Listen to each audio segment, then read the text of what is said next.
So welcome to the first PGR research webinar of this academic year. I have the great pleasure of hosting this webinar. So I am Lisa Wild. I am the Honorary Secretary of CHME, and it is the great pleasure to be here with you today. We are joined for this first webinar of this academic year by Mark and Brana, both from the University of Surrey, and they will be presenting on how to apply the Delphi method in hospitality research, looking at the concepts, design and practice. So I shall hand the floor over to them. Thank you very much, both of you. Great, thanks, Lisa. Hi, everyone. Good afternoon. I'm Mark. I'm just going to caveat my presentation with the fact that I've got a puppy who's 12 weeks or 13 weeks in the background. So if you can hear squeaking or crying, it's the puppy. I might have to pick him up if he does, but hopefully not. I think Brana and I are going to start off by introducing ourselves more formally. So I'm conscious lots of you are from Surrey, so I know lots of you already. But I'm Mark. I'm an associate professor in SHTM. My specialist area is hospitality operations management. And as some of you will know, my research interests focus on that, unsurprisingly, and specifically the impacts of innovation and technology on lots of outcomes in hospitality, so sustainability. Some of my work's looked at how AI will help the sector be more sustainable. I've done some work on food waste, particularly with Slava as well. And then I've also done some research on service design and hospitality operations management more generally. I have another role as well, which is Associate Dean of Education in the Faculty of Arts, Business and Social Sciences. And I do this role for 4 days of the week. So I'm only in my discipline for 1 day a week officially.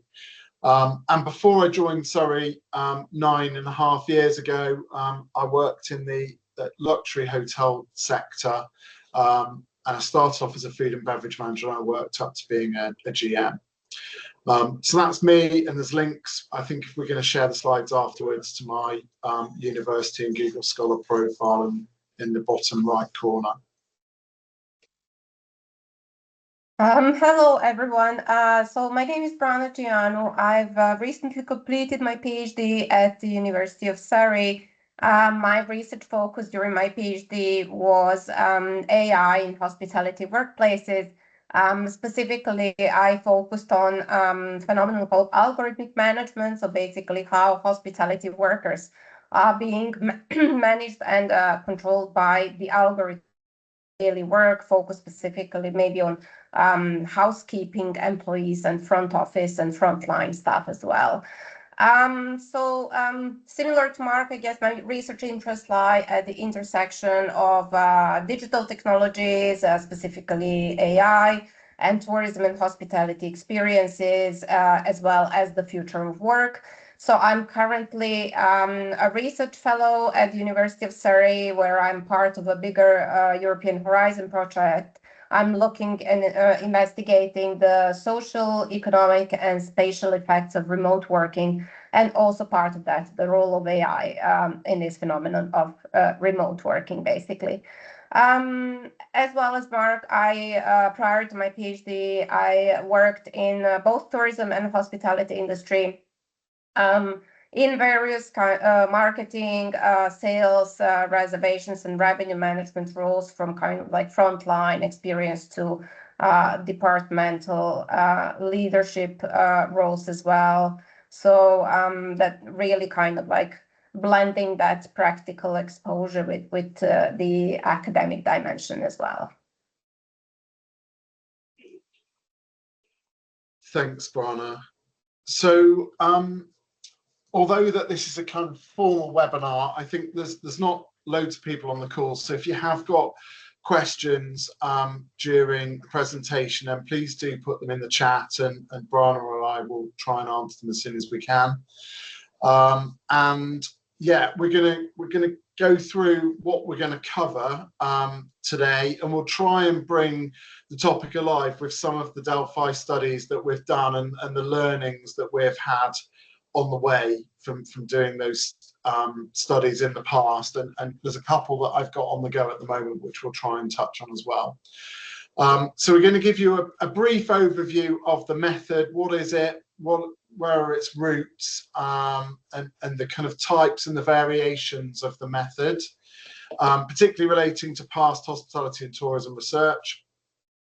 We're going to talk about the expert panel and how we try and define who that expert panel is. We're going to talk through designing the study and some of the limitations that there can be, some of the challenges that we've experienced as well. So we're going to try and give you some practical advice around that. Brana's going to talk about the statistical side of Delphi studies, so looking specifically at stability and consensus, because we're trying to reach some form of consensus often through the iterative rounds. We're going to think about the analytical tools we might do to do that, and we're going to think about the reporting and the validity towards the end. And then there's going to be plenty of time for any Q&A, hopefully, as well. So that's what we've got planned. So we're going to start off with an overview of the method. And the method originated in the early 1950s at the RAND Corporation, which was a US think tank. It was originally developed as part of a series of classified military research projects for the US Air Force. And their original goal was to improve forecasting in situations where either reliable data was scarce and or expert judgments were needed to estimate future events. And those origins have evolved, and the method now, it's proved valuable in lots of different senses, and we're going to talk through those, but often forecasting future scenarios, but also it can be used for building up under theorized areas as well. And we're going to talk about, over the next couple of slides, the kind of classic features of a Delphi study, and some of these relate to the origins with the RAND kind of foundations of the method, and we're going to think about how this has evolved over time as well, and the different types of Delphi, as we've said. So in terms of a classic Delphi study, it's a structured qualitative method that looks to achieve consensus amongst a panel of experts. And as we've touched on a couple of times, there's many variations of a Delphi study that exist. But generally, the traditional Delphi studies and most Delphi studies will have several core common features, and we're going to talk about these now. So they'll always have an expert panel, and it's this panel who we're looking at to eventually come up with some form of consensus on whatever topic, whatever our research question is. So these participants are experts in the relevant field of study. They might be academics or researchers. They might equally be practitioners, often managers or senior managers or executives, but they may also be policymakers. And they're normally selected intentionally and not randomly. And coming up with that definition of who those experts are and being quite tight in who that group should be is one of the things we're going to look at a bit later on. The second principle is that it's anonymous, so the panel members don't know who the other panel members are. So there's one or two variations on the method where this can be more difficult, but generally, if you're using surveys to complete the Delphi method, this isn't a problem with maintaining that anonymity between participants. The third classic feature of a Delphi is that there are iterative rounds. So there's normally a first round that's kind of brainstorming, it's coming up with the topics that may be of relevance. And then there are normally two further rounds of kind of ratings in some way, where you're drilling down agreement or consensus with those topics that you've come up with in that first round. We're looking at the fourth point is around controlled feedback. So after each round, the participants normally receive summarized anonymized feedback, which gives them an idea of what the panel as a whole have said, how they've rated the previous items or questions, and maybe for them to be able to reflect back on how they rated something versus the panel as a whole. And we might do that both through simple statistics, but also through summarizing themes or comments. The fifth point is around structured questionnaires. So to start off with, in that first round, the kind of brainstorming aspect, lots of researchers use a simple questionnaire with kind of open-ended questions to gain the original or the initial input from the expert panel. Sometimes when I've received these from other researchers, they might ask you to list or rank 5 or 10 key things under those big open-ended questions to start off with. Other researchers have used interviews to do that initially. There's evidence in the literature review as well of some people doing focus groups, but then that becomes more difficult from the anonymity point of view as well. The questionnaires become more structured as you go through the rounds, because in later rounds you're generally ranking or rating statements that have come out of that first brainstorming round. So we're going to move on to the next slide. So point 6 is moving towards a consensus. I think I've talked about this before. So ideally, it's like a funnel. You're starting off with a brainstorming kind of approach, and then in each round, you're trying to narrow down to come to some form of convergence of opinion, basically, as you go through the rounds. And we're going to recommend that you try and come up with what your consensus looks like beforehand. And Brana's going to cover this in much more detail later on.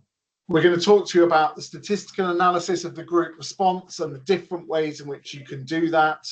So it might be looking at the things listed here, so median or mean ratings, interquartile range, percentage agreement, which is often done. We're going to talk again later on, but also the stability across the round. So have people's opinions, have they remained fairly stable across the rounds, or have they changed?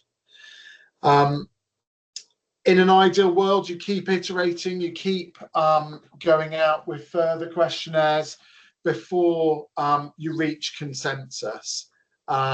And there are pros and cons to this. So typically, we see Delphi as being around 3 rounds, but there's some flux in that. And there are pros and cons as to how many rounds you do as keeping that expert panel engaged.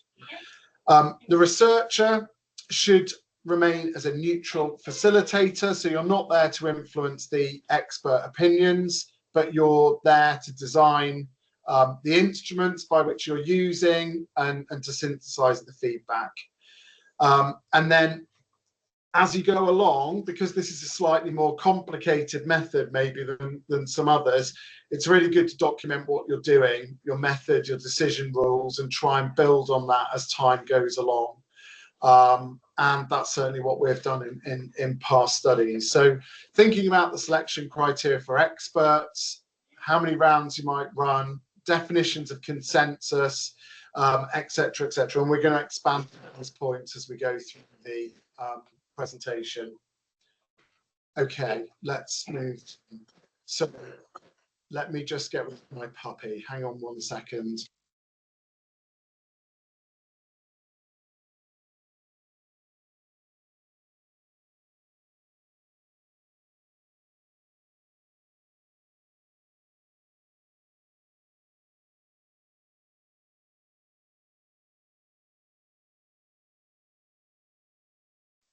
Sorry about that. Right.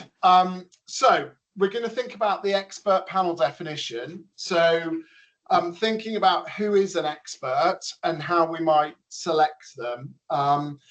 So again, we talked earlier that the experts, they may be academics or researchers, they may well be practitioners, and most of the Delphis that I've done, we've been looking at senior practitioners, I'd say, in the hospitality sector.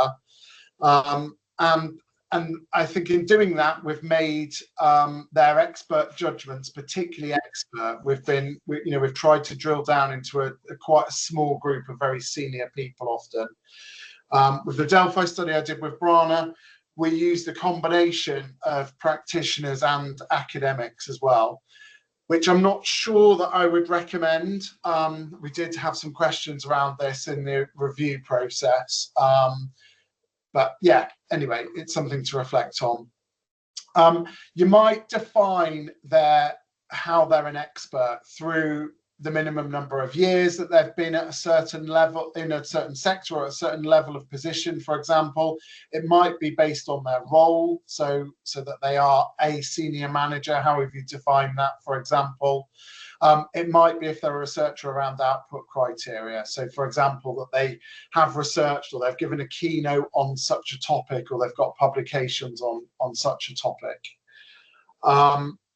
As Delphis are often talking about an underexplored area or forecasting a future area, this can be tricky. So I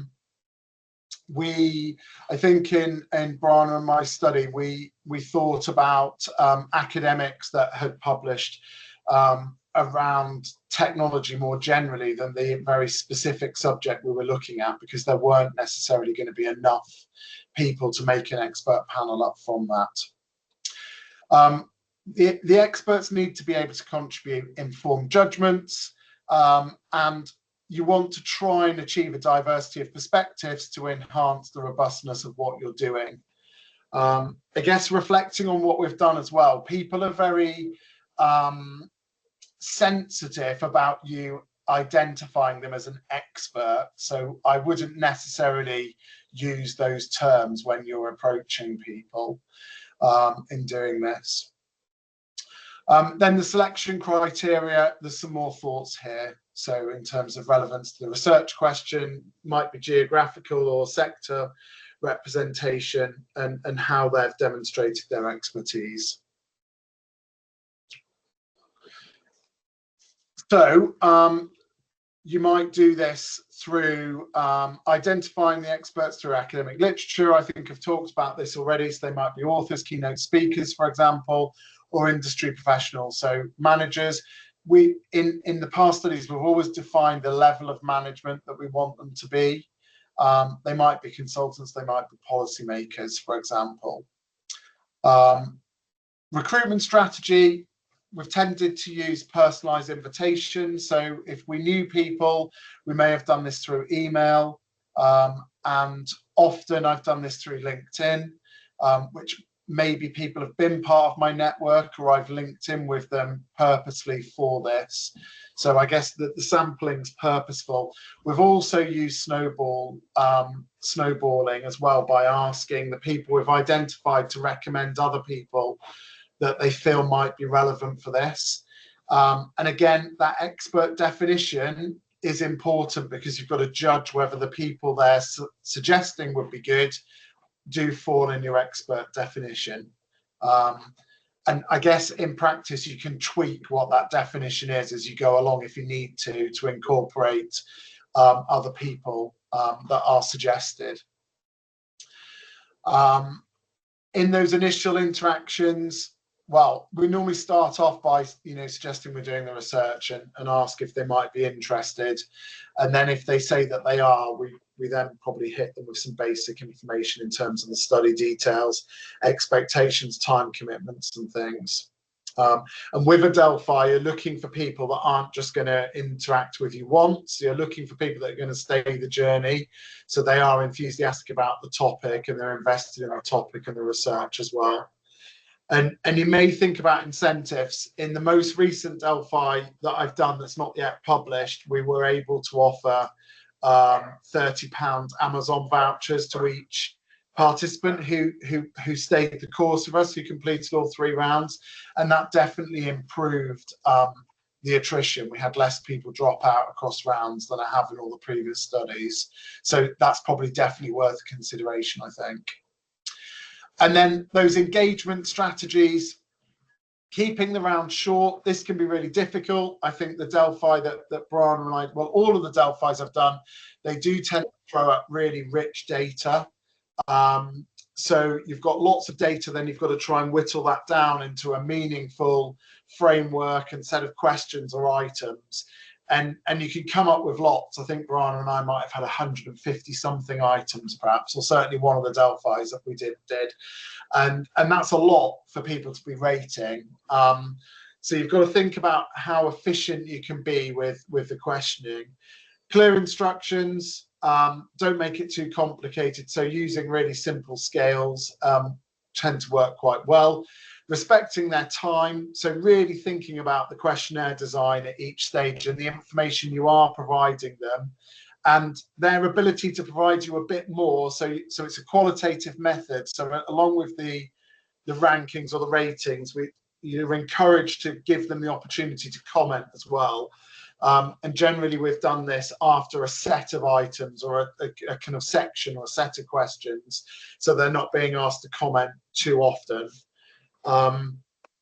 And then, yeah, thank you messages at the end of each round. I think, again, although it's anonymous between the participants, we've asked people to complete a really simple box or two at the end to let us know who they were in their email, so that we could track them for the incentive or for their participation across rounds, so we didn't then chase them if they hadn't done it. And that's worked really well, I think, as well. So I think someone's just put a question in the chat I saw pop up. We are going to cover the ideal panel size. I think that was the question. So we've got here ideal panel size 10 to 30 experts, depending on heterogeneity. One of the key things you've got to think about is attrition planning across the rounds.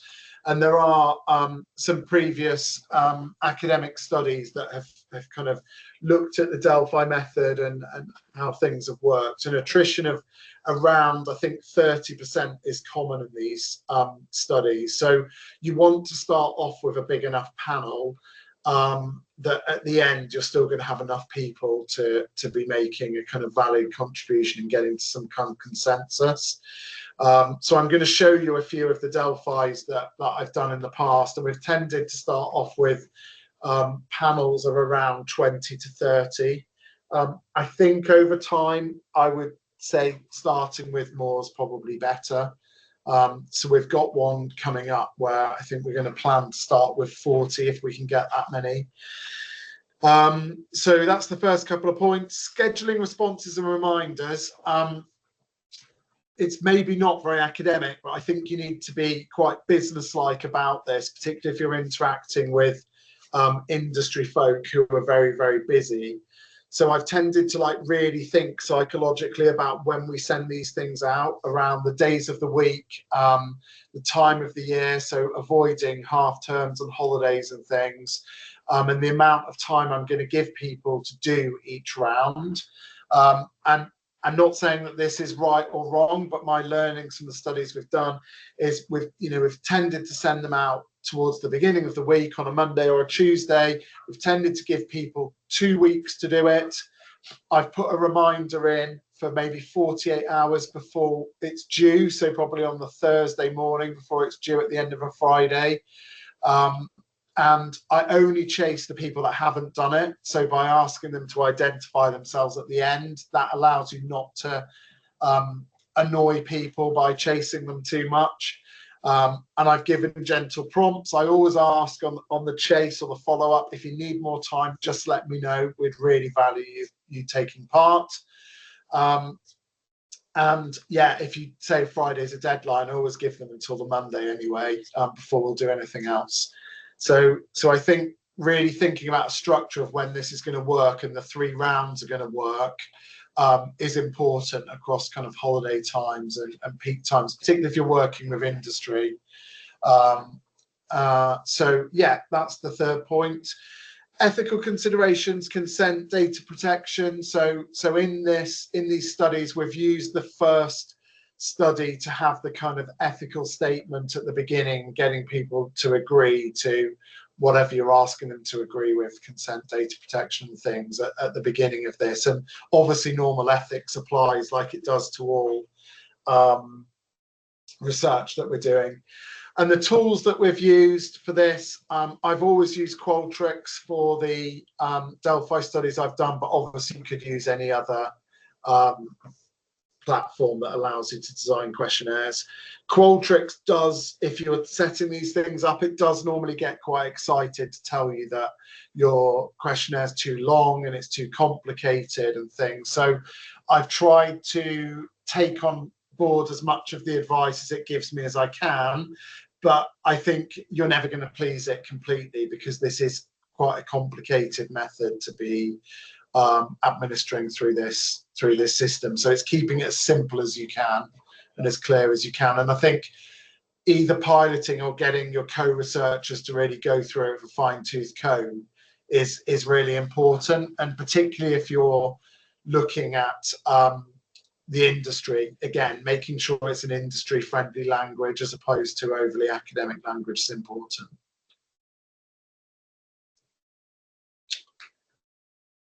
So I did touch on this right at the beginning, advice on the number of the format of the rounds. So the first round is all about open-ended questions and about collecting the key themes that the expert panel consider might be issues of that topic you're forecasting or trying to theorize. And then rounds 2 and 3 go into the rating or the ranking of the themes, the questions, the items that you come up with from that first round. And you're normally getting your expert panel to rate their agreement. So maybe using Likert scales, for example, with the statements that you put in front of them. Sometimes it might be ranking the statements and things as well. There are different ways of doing it.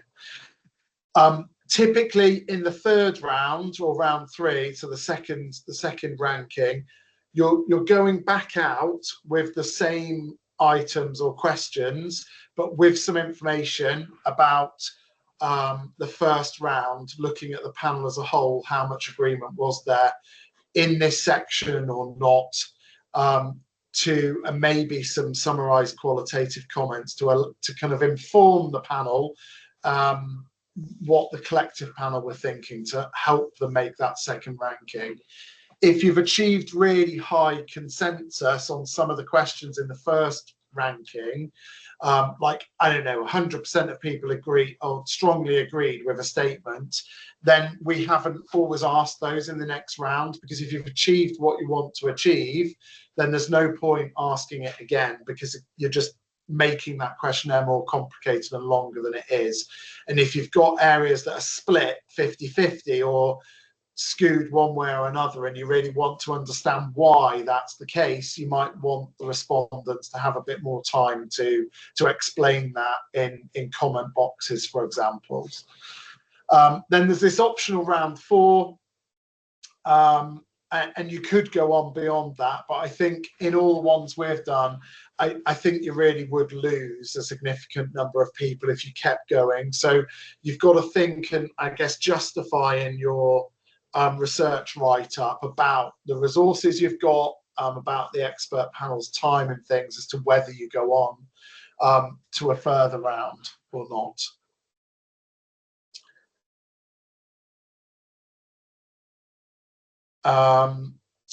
There's a bit more information here about how many rounds you should do. I think we've covered this. So typically 2 to 4 rounds. The minimum is 2 rounds, because the iteration is one of those key classical traits of a Delphi. I think I've talked about most of these points already. So factors affecting the numbers and the risk of excessive rounds. So maybe we can move on, Brana. And again, I think I've covered these. So really quickly, the rating system. So the rating or the ranking systems you're going to use in round 2 or 3. You might use Likert scales. You might use ranking those prioritization of the items that I've talked about as well. Could be agreement scales, and you might also ask qualitative comments in addition to those rankings. So I think this is my last slide before I hand over to Brana. So 3 of the Delphi studies that I've completed in the past with colleagues, I've just put a really simple table together here of what the study was on the left-hand side, the future or emerging issue that we studied, who the expert panel was, the definition of the expert panel, the number of rounds we used, what the attrition was, so from the very first round to the final round, how many people there were and how many experts we were left with in the final round, and then what we saw as the consensus criteria.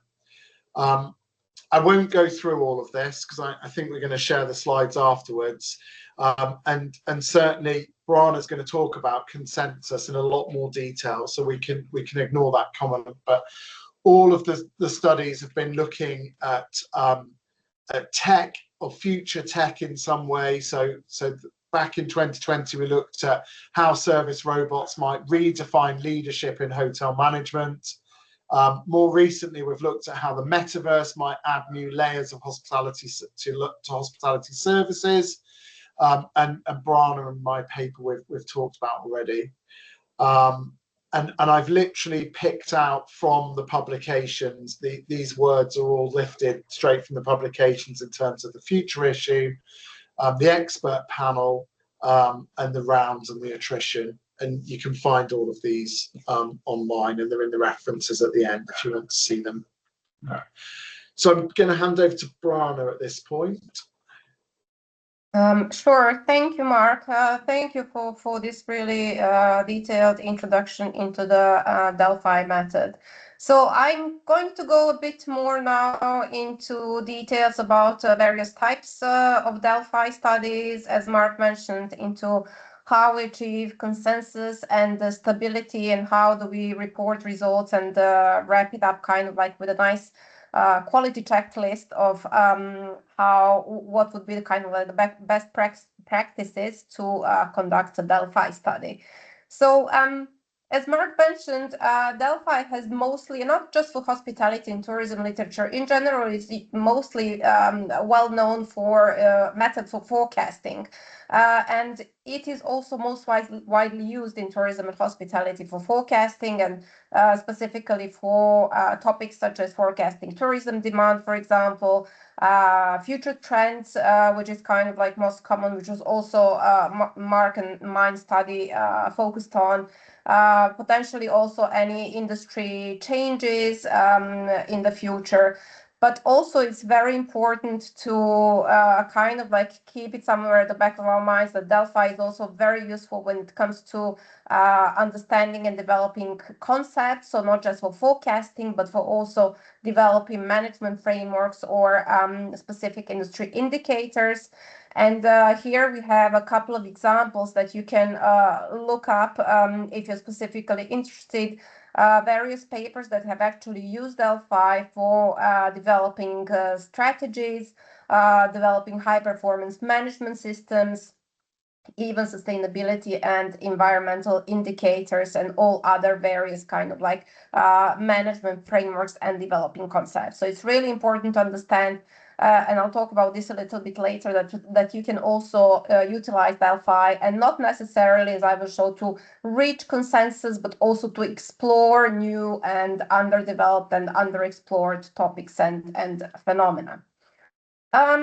So that leads me into kind of like presenting various types of Delphi that we have, and this list is definitely not exhaustive. There are additional variations. However, these are the most common types that are used in the literature.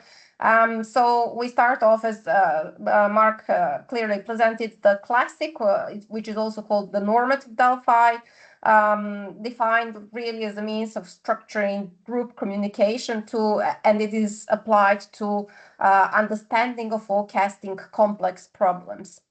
We have this modified Delphi approach as well, which is again a little bit of a controversial topic because it allows researchers to modify specific stages or specific areas. For example, instead of starting with an initial open round with the experts brainstorming, it actually derives the information from a literature review, or as Mark mentioned, it can be a focus group sometimes, although then, as Mark mentions, it raises some anonymity issue questions. It can also be interviews, or some Delphis actually use fewer rounds, some use more rounds. So the modified bit refers to all these different variations in the procedure in applying Delphi. The problem with this is that it's used basically inconsistently in literature, and researchers are not necessarily being very specific about what part of the Delphi process was modified. So if you decide to use this type, just make sure that you're specifying which parts and how it was modified. Ranking type Delphi actually requires experts to rank statements based on, for example, importance, whereas, for example, classical modified Delphi may just ask them to state on a Likert scale how strongly they agree or disagree with the statement. Policy Delphi, which is quite interesting, has started initially as an analytical tool, basically to inform various complex issues on policy debate. And it is the one Delphi form that does not, the aim is not to achieve consensus, but quite the opposite. The aim is to highlight all the divergent views and highlight maybe the heterogeneity of the topic and all the varying different views that can emerge from this expert opinion. Real-time Delphi, again, quite interesting, is computer-mediated. It doesn't have any rounds, or in other words, it has only just one round. So it is conducted in real time, and experts or participants receive immediate feedback, but they are also allowed the chance to kind of like then reflect on their own feedback and modify if they wish to do so. And finally, the fuzzy Delphi is a specific type of Delphi focused on utilizing kind of like fuzzy logic, which is a mathematical approach that allows us to work with kind of like imprecise or approximate values. So when the expert would say, for example, kind of agree, but I'm not so sure, maybe 60, 70%. So this type of methodology allows us to quantify these type of qualitative opinions, and not to go more into specific details in the fuzzy Delphi because it's quite specific, relies on this fuzzy logic. I did want to highlight the policy Delphi though, because it is very underutilized outside of hospitality and tourism, but also within hospitality and tourism. I was able to find only one paper that utilized policy Delphi, which you can see on the screen. So if you're interested to look into it, feel free. And again, I believe it is because it is not a well-known methodology for exploring explored phenomena. But however, it can be very powerful and definitely considered when researchers want to map diverse expert views and explore topics that are quite new. Right. So again, to remember that with the policy Delphi, the aim is not to claim to arrive at a consensus, but the aim is to explore the diversity and even the opposing views of the experts. Delphi has also been quite criticized in terms of the rigor and of the methodology.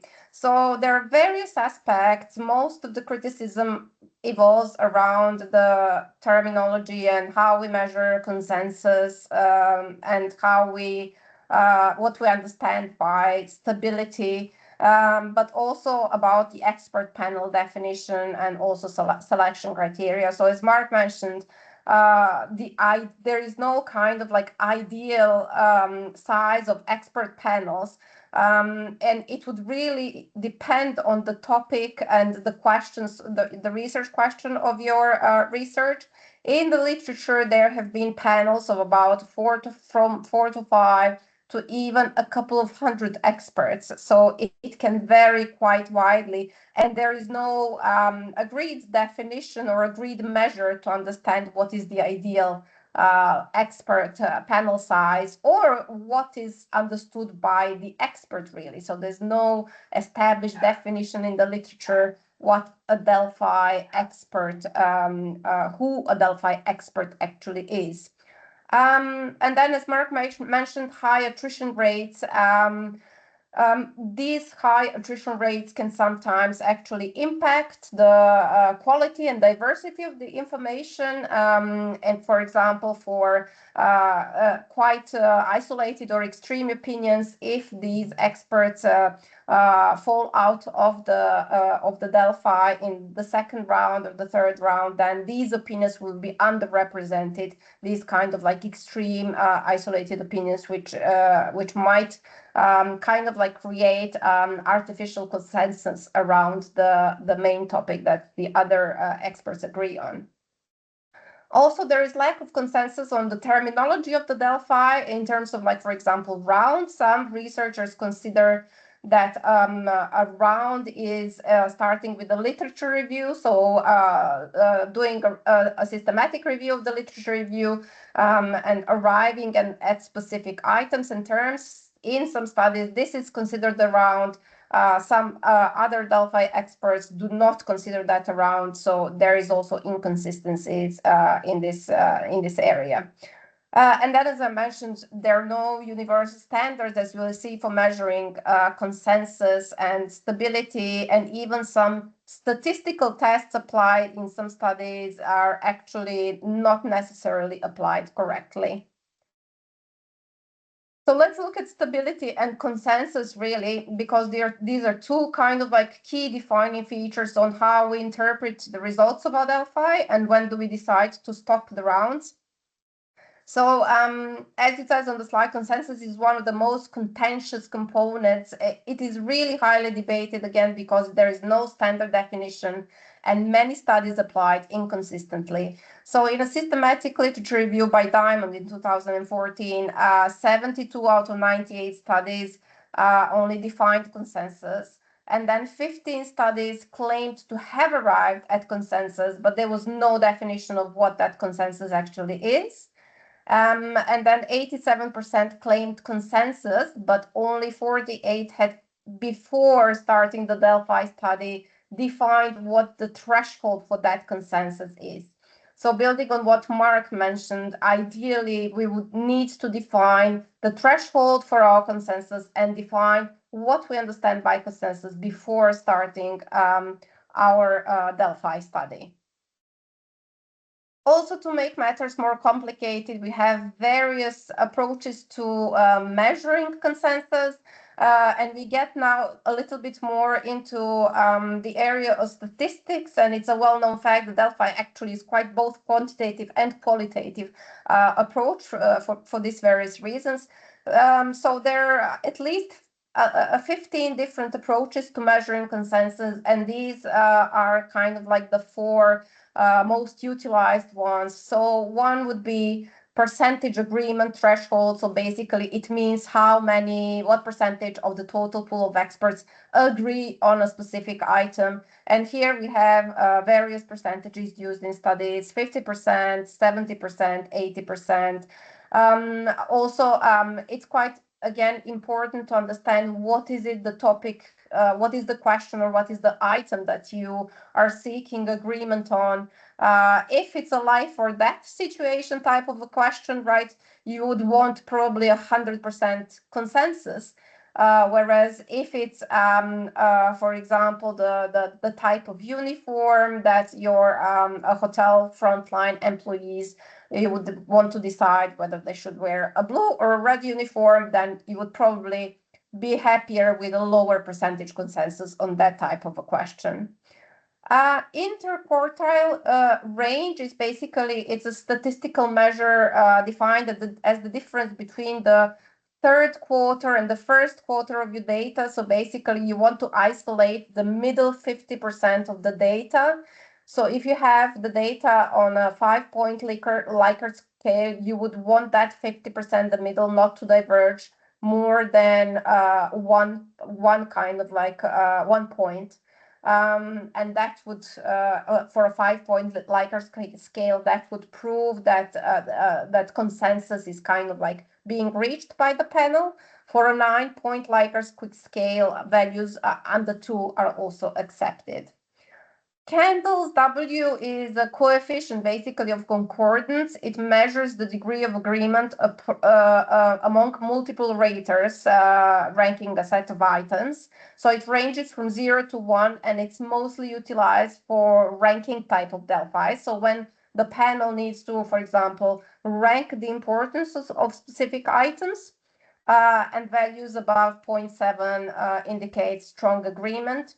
And some studies actually also use combined approaches. For example, if there are 70% or above rating on the 3 and 4-point scales, and that combined with a median of bigger than 3.25, then that is considered again a good consensus kind of like indicator. And for those of you interested, kind of like how we can actually compute these values, I have some slides at the end of the presentation, so we can look how way to go and how to achieve that in SPSS. But more important than consensus is the key term of stability. So stability is something you need to decide on, to arrive even before you understand whether your panel has reached consensus or not. So these two key terms, basically the key difference is that stability means actually the consistency of responses between different rounds. So it actually means whether a specific respondent has changed their mind between successive rounds, and if they have, how often, what is the consistency of their response? Have they kept their response really consistent throughout the round? And that is what stability indicates. And consensus is quite different. It means the level of agreement between the respondents. So that is measured within a round, whereas stability is measured between rounds, between 1 and 2, and 2 and 3, and 3 and 4 if you have the 4th round, right? So the key message kind of here to understand is that consensus has no value if you have not reached stability, because agreement on a specific topic actually doesn't really have that much value if the experts change their mind next time you ask them about that exact same issue. So the important is to always first understand whether your panel has achieved what the stability is of your panel, and then after that look at the consensus as well. Again, measuring stability, there are quite a number of indicators and statistical tests. These are, again, the most common ones, and some of them are also as well debated in the literature when it comes to, for example, whether your data is normally distributed. So usually the Delphi data is not normally distributed statistically, so some specific statistical tests would apply, whereas others would not, but that's a kind of like more in-depth statistical debate. Anyways, the chi-square test really compares the frequency of the distribution, so how many respondents choose each response option, and you would kind of determine that you've reached stability if the p-value, the statistical significance value, is above 0.05, so that means there is no statistical difference between the groups. Wilcoxon test as well compares these paired responses, and similarly the stopping criterion for your Delphi rounds, meaning the panel has achieved stability, again where the statistical significance is bigger than 0.05, meaning there's no statistical difference between the two groups. The two groups are more or less identical. Then we have the coefficient of variation, which is measured by dividing the standard deviation with the mean. And final kind of like percentage of changers, really proportion of change responses in your panel, really. Now let's look basically how to determine really when you need to continue with the Delphi rounds and when you need to stop. So we have 5 outcomes, and on the left-hand side you can see this flow diagram. So starting from the top, you would have the issue or the item at hand that you're investigating, and then you would apply the stability test. Is your panel stable or unstable? If you have not achieved stability, you need to go do a new round, and the process continues in the loop. If you have achieved stability, then you can continue to assess the consensus.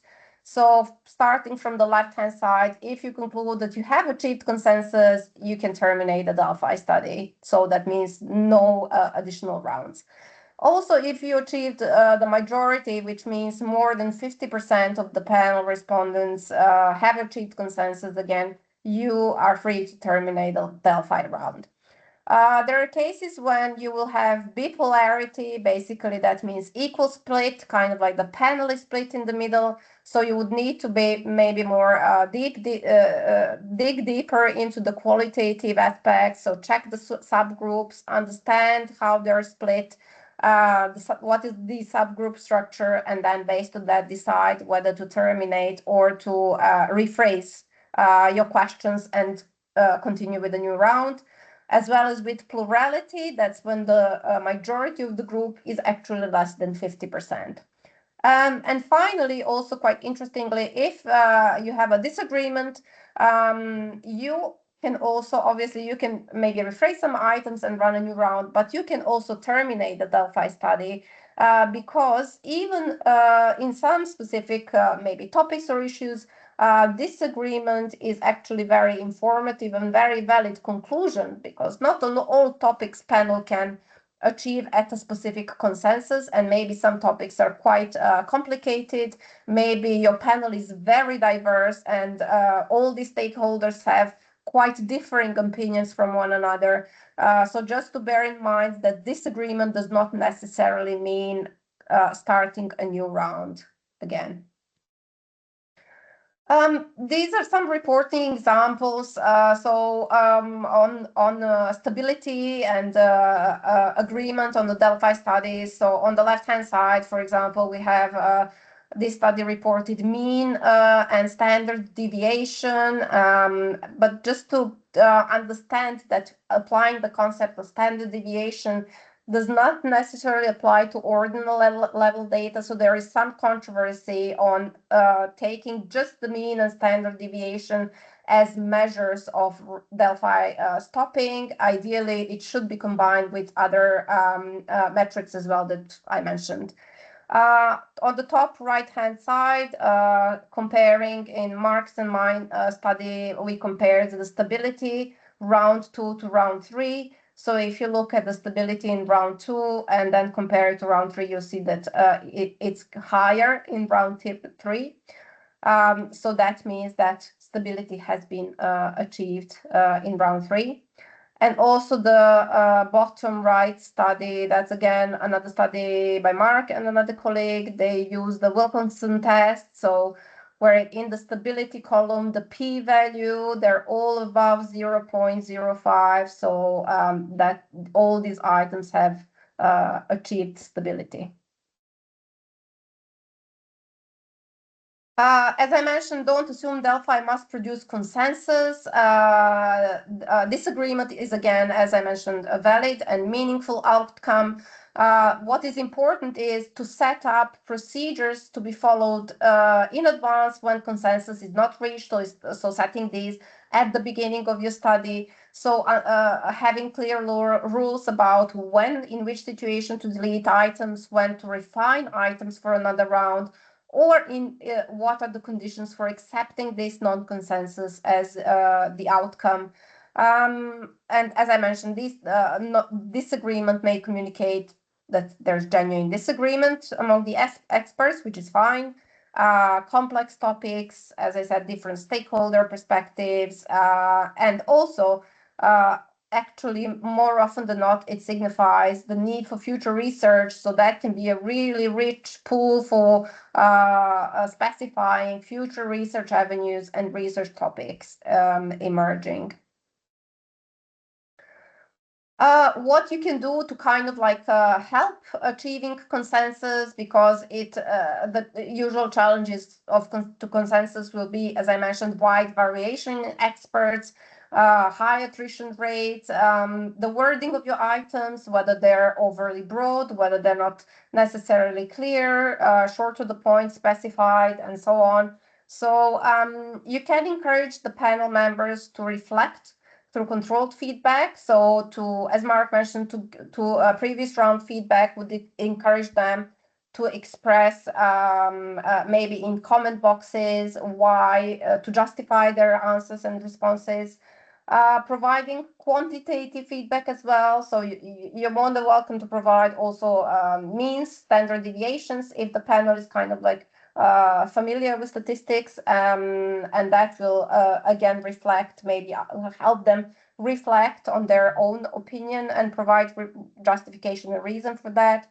And then clear question design, make sure if you're familiar maybe with scale development, items in a scale development need to be quite specific, short and clear to the point, evaluating one concept. So it's very similar in a Delphi study as well, and limiting number of items to, if possible, 20 to 30 per round, ideally, so not too many. Right, so let's move on to validity and reporting now, the final section. So one thing to remember is that really the Delphi technique can be used to shape and mold the opinion of the panel, and that is something you don't necessarily want. And interestingly, there are a couple of studies that have proved that. So one is Cipher and Gant. So for the statements that were rated below average in the initial round, after they fed back false feedback on purpose, because they were testing this hypothesis, after the false feedback, these statements were then rated by the panel above average, right? So you really have to be careful how you're going to feedback that initial feedback to the panel. So you really need to be aware that molding can occur through selective presentation of feedback. So maybe the framing, how you frame in which context you frame the feedback, and also the implicit pressure to converge. So it's really important, if the panel is aware or not, that they need to arrive at a consensus or not. So it's really important then to include also minority opinion in feedback, and maybe some isolated opinions. Report, when you feedback to the panel, report all the data, not just the items that are converging or that they are in agreement with. And also you can also think potentially of using some independent colleagues or researchers to verify the summaries, to make sure that there's no any specific framing, or that the feedback is presented as objectively as possible. And that leads me into discussing about the bias and how we can prevent some bias. Really important thing to remember is that it's the responsibility of the research team to allow the experts to arrive at an unbiased and credible and valid judgment. So if the researcher, as a researcher, you have a determined position, and this ties to kind of like maybe a little bit of reflexivity in qualitative research, then it would be maybe desirable to have another independent research to coordinate the panel and lead the panel. It's also very important to pilot all the materials, so all the questions and all the items, so that you can ensure that the definitions that you include, the wording, doesn't influence the judgments. So the wording of the items should be as neutral as possible. And then interpretation bias, potentially also having an external review before the publication, before sending the questions off to the panel.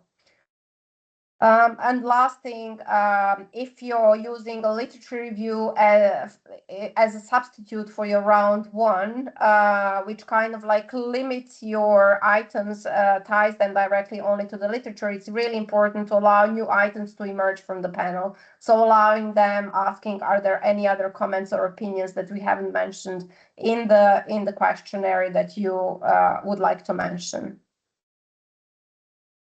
When it comes to ensuring validity and reliability, the problem with Delphi is that if the same information, if the same study, if you wanted to repeat the same study with a different panel, would the same results be obtained? And the problem with Delphi is that you can't really guarantee that. So the critique to Delphi are really, really valid. So some other threats to validity would be pressure, as I mentioned, for convergence, for agreement, can lead to conformity, to the panel adopting one kind of like agreeing on one mainstream idea and then discarding all the other marginal ones, which may be equally important. Also to consider strong-willed panel members may hold really quite rigidly to their opinion, whereas the weaker kind of like will panel members may change their opinion just to kind of arrive at that consensus. So again, we wouldn't know in that case whether that represents a valid change of opinion or whether it represents that this conformity pressure as well. And as I mentioned before, selective attrition of extreme views, which quite often could be some very quite interesting and valuable views as well. So in order to kind of like counterbalance this, the suggestion is to go by Lincoln and Guba's criteria to ensure the four kind of like key validity criteria. So that's credibility, transferability, dependability, and confirmability. So achieving credibility by rich feedback about your expert panel selection. In qualitative studies, it's sometimes it's called thick description. So really kind of like reporting how you select your expert panel, define who your experts are, define clear criteria that they need to fulfill to be selected. Transferability refers to clear reporting of your context, obviously, and of your data samples. Dependability, documenting the entire process transparently, and confirmability, having the raw data available for verification and for checks if needed by other researchers. How to interpret Delphi results? Really, it's important to understand that consensus does not mean that you have arrived at a specific truth or objective kind of like state of things. It's an opinion or a judgment, but not necessarily a correct answer or a universally accepted matter of state or matter of fact. So inappropriate wording would be that the study proves something, that it validates, that it proves the relationship maybe between two specific variables, or that consensus confirms that the correct approach or a correct answer is XYZ. Whereas the more appropriate way of reporting is that the expert panelists agree on a specific view, they prioritize, they thought that A is more important than B, they identify the following views, and so on. So it's really important to be careful how to report these, the findings.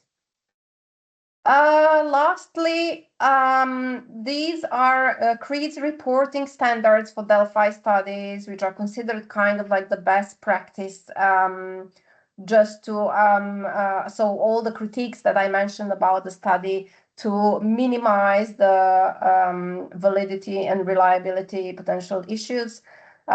So we have 4 categories, basically based on rationale, planning and design, how you conduct your study, and how you report your results. With the rationale, it's important to justify your Delphi choice, why it is the best method for your research question.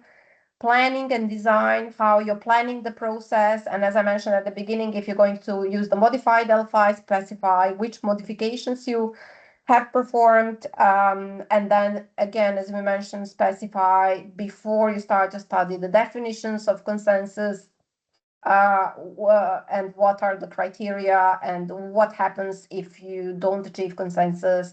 When do you accept disagreement as well? The next category with regards to conducted study is about piloting, as I mentioned, piloting your items, how you prevent the bias, how you interpret the non-consensus if that occurs, and how you validate your study as well. And finally, about reporting, as I said, purpose and rationale, stated how you report details about your expert panel, method, flowchart of the process. So really being as much transparent as possible, including as many details as possible into your paper when you're writing up the paper.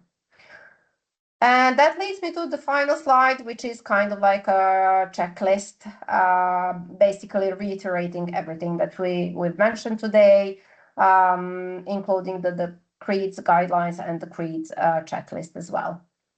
So that leads me to the end of Mark and my presentation. Thank you so much for your attention, and I think we can open the floor to some questions, Lisa.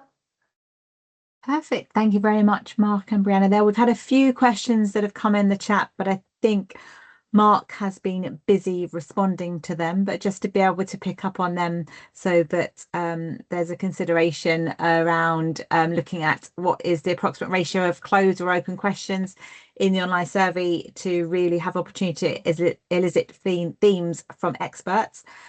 So Mark, you've sort of mentioned that they're solely open questions, but researchers tend to ask for 5 or 10 thoughts on each open question, for example. Anything further to add to that?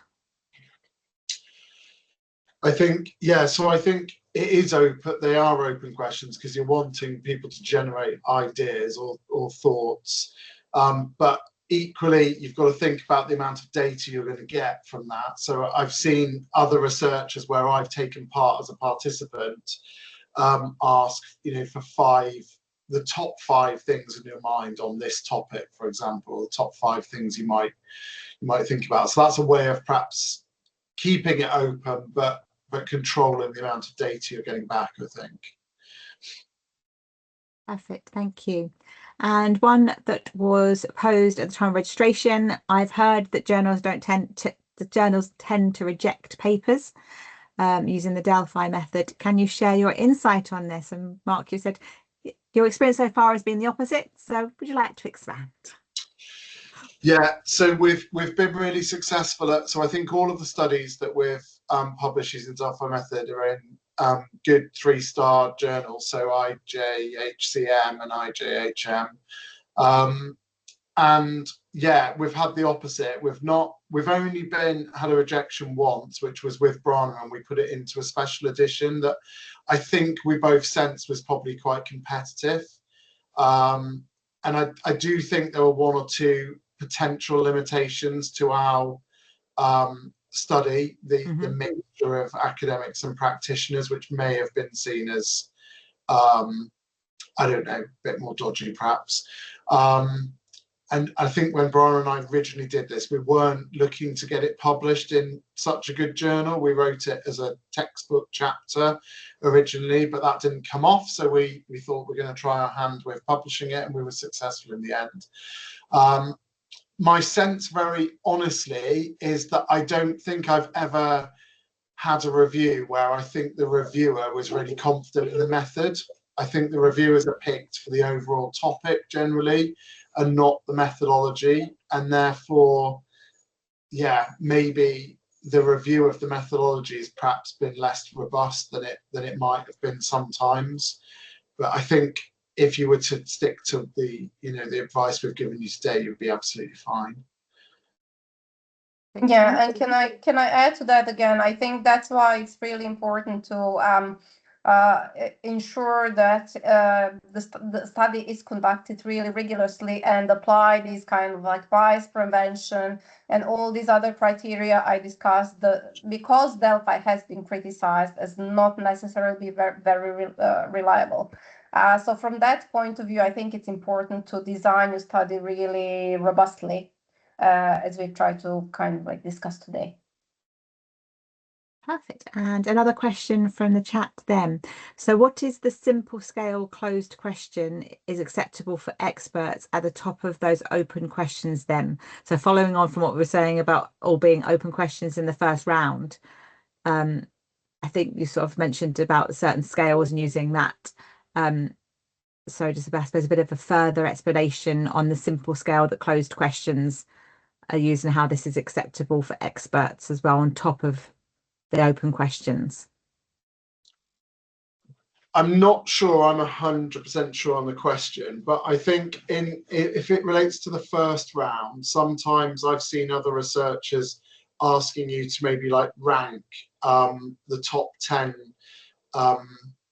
things you think are important on this topic, for example. So that could be an example, maybe, if that answers the question. But when we get into rounds 2 and 3, the ranking, the simple scale, I think Brana covered this, and it can be done in lots of different ways. Do you want to pick up, Brana, on the Leica and the agreements and things? Perfect. Thank you, Mark. Brana, anything to add on that? Nope. Okay, we still have a few minutes left. If there are any other questions that anybody has, happy for you to raise your hand, unmic yourself and to come in, or happy for anybody else to be able to put anything in the chat. So just leave it for it to be able to see if anybody else has any other questions.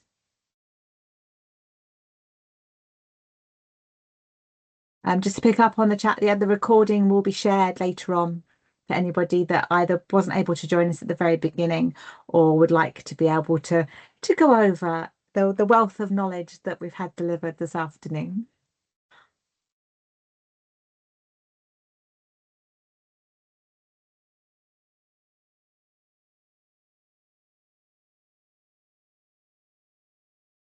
Okay, so yeah, thank you, Mark. You made sense in relation to the scale question. Good. We can never hope to be more than that, can we?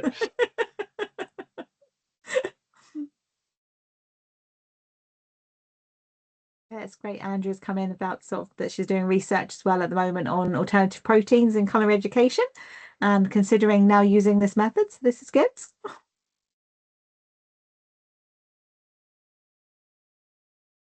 So just a final call for any questions. I can see a couple of people typing, so we'll wait to see if anything comes in from the typing that is going on.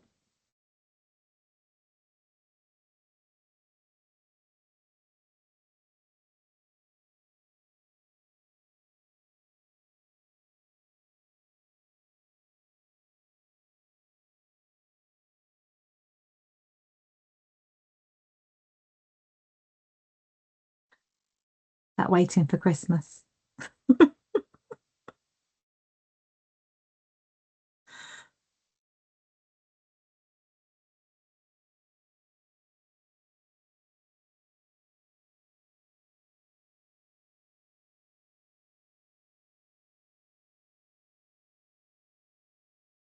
Oh.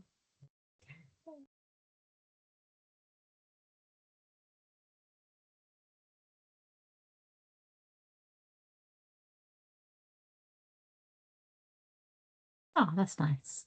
Not a question, but just wanted to say thank you for taking the time to share it. It's been really useful and certainly a method I am now considering for my future work. So we might have some converts on the call as well. Okay, it seems that we may not be getting any further questions in, so we'll draw the webinar to a close. Just to say thank you very much again to Mark and Brana for bringing this all together, for spending the afternoon with us, going over the wealth of information, also showing us the ways that we can approach it and also the outputs from them as well that are possible. So thank you very much for starting off our first CHME PGR research doctoral webinar series of this academic year, and hopefully we will see you at further webinars within the new year, with the first one hopefully being in February, but we will send out more information of that when dates are confirmed. But thank you very much for everybody for joining us today. Thank you once again to Mark and Brana for all the time that's gone into putting this together and spending time with us this afternoon. Just that they say thank you very much, everybody. Enjoy the rest of your day and evening, and we hope to see you all soon. Thanks very much. Bye bye.